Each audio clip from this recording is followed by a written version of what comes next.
Bonjour à tous et bienvenue sur ma chaîne. Aujourd'hui, je vous partage une recette que je prépare très souvent, un gratin au poulet, pommes de terre et courgettes à la béchamel. C'est un plat facile à réaliser qui fait l'unanimité même auprès des enfants. Allez, c'est parti pour la recette. Je commence par éplucher mes pommes de terre. J'en ai pris 8 parce qu'elles sont vraiment minuscules, mais vous pouvez en utiliser 4 à 5 de taille moyenne. Ensuite, je retire les deux extrémités des courgettes et je lave bien mes légumes. Je les tranche et je les coupe en tout petits morceaux. C'est pratique parce que de cette façon, les enfants ne les sentent pas vraiment et les mangent.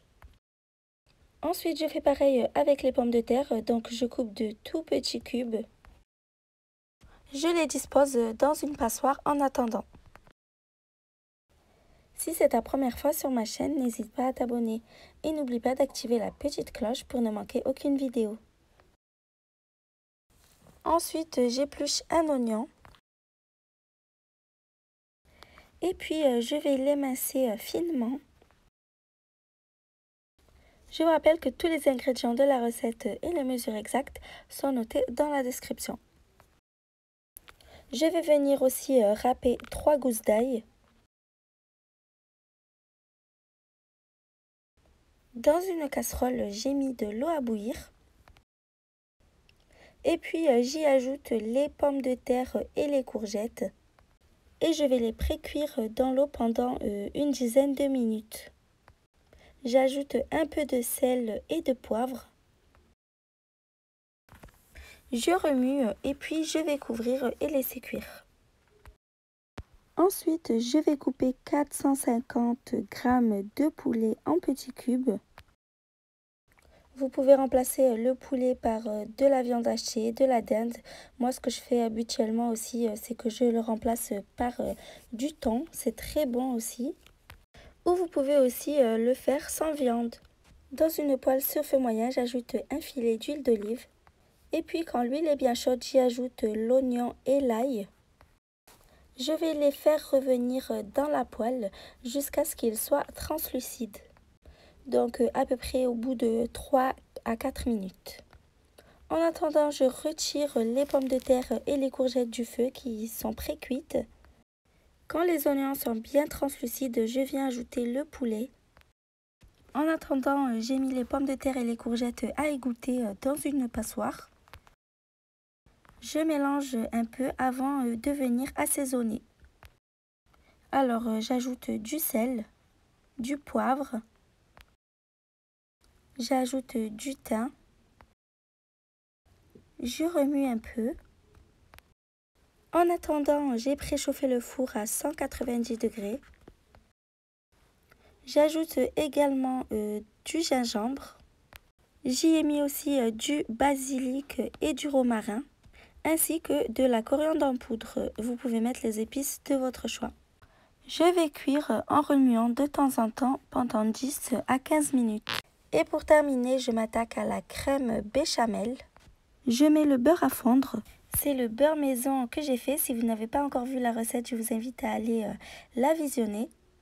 Quand le beurre est totalement fondu, j'ajoute la farine par-dessus et je mélange avec une maryse. C'est pratique de le faire avec la maryse pour qu'il n'y ait pas de petits morceaux qui restent accrochés sur les bords, puis ça va faire des grumeaux. Ensuite, j'ajoute l'intégralité du lait en remuant. Je m'assure qu'il n'y ait pas de morceaux collés sur les côtés et puis je continue au fouet manuel. Vous allez voir que les petits morceaux qu'on avait aperçus vont complètement se dissoudre si vous mélangez bien. Donc on mélange constamment jusqu'à ce que ça épaississe. Quand ça commence à bien épaissir, on assaisonne avec les épices de notre choix. Donc moi j'ai ajouté du sel, du poivre et du thym. Et je continue à remuer jusqu'à ce que la crème fasse des petites bulles qui éclatent. Là, ça veut dire qu'elle est prête, donc on la retire du feu. J'ajoute les courgettes et les pommes de terre sur le poulet. Vous pouvez aussi ajouter un peu de noix de muscade, ça se marie très bien avec les pommes de terre. Ensuite, je viens verser la crème béchamel par-dessus.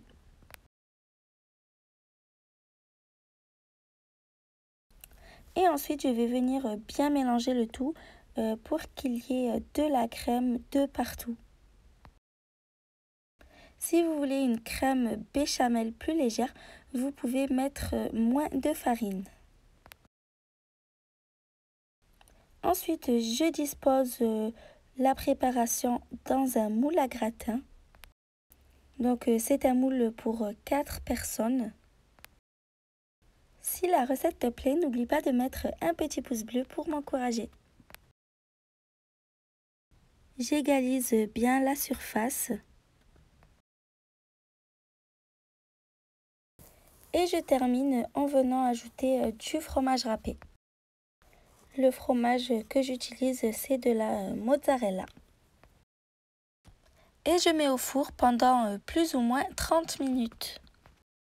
Vous pouvez laisser plus ou moins selon comment vous voulez que le fromage soit. Si vous préférez que ce soit plus gratiné, vous laissez un peu plus. Si vous voulez que votre fromage soit bien élastique, 30 minutes, c'est parfait. Et voilà, j'espère que la recette vous a plu. Si c'est le cas, comme d'habitude, n'oubliez pas de commenter, de liker la vidéo et de partager. À bientôt!